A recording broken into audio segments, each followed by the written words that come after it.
اب یہ جتنی بھی آپ لوگ باتیں کر رہے ہیں کہ یعنی آپ نے بتایا کہ یہ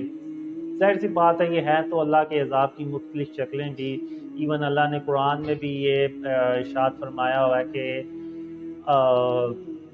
میں تم لوگوں کو آپس میں لڑا کے تو اپنے عذاب کا مزہ چکھا دوں، یعنی اس طرح سے اللہ نے قرآن میں الفاظ بھی پیدا کہے ہوئے ہیں کہ ایون مسلمان اگر آپس میں لڑتے ہیں تو وہ بھی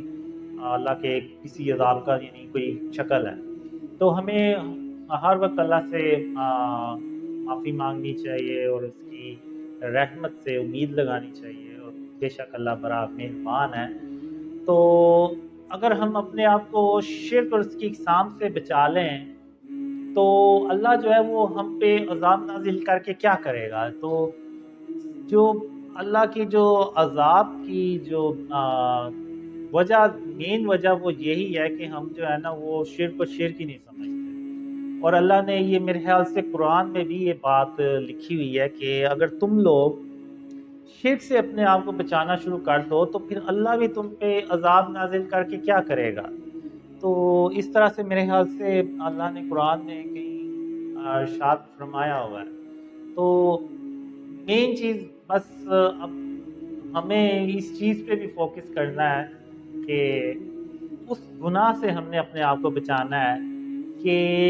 جس کو اللہ سب سے ناپسند کرتا ہے اور جس کو اللہ کبھی معاف نہیں کرے گا، اور وہ شرک ہے۔ تو میں تو یہی کہوں گا کہ ہم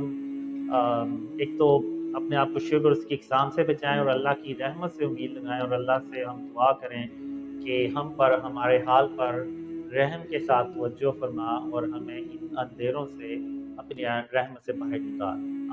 میں نے کافی ڈریمز دیکھے ہیں کہ جس میں دیکھتا ہوں کہ میں مدینے جاتا ہوں، تو اب ظاہر سی بات ہے وہ ہماری مین ہولی پلیسز ہیں، تو وہاں پہ تو مسلمانوں کا آنا جانا تو لگا رہتا ہے، لیکن جو میں نے ڈریمز میں دیکھا ہے کہ غزوہ ہند سے پہلے بھی جاتا ہوں، ڈیورنگ غزوہ ہند بھی مدینے جاتا ہوں، اور بعد میں بھی مدینے میں جاتا ہوں، اور ایون عیسیٰ علیہ السلام کے ساتھ جو ہم رہتے ہیں وہ ہم رہتے ہی مدینہ کے اندر ہیں۔ تو یہ کافی بار میں نے ڈریمز میں دیکھا ہے، پہلے بھی، اس دوران بھی اور بعد میں بھی، تو ایسے میں نے دیکھا ہوا۔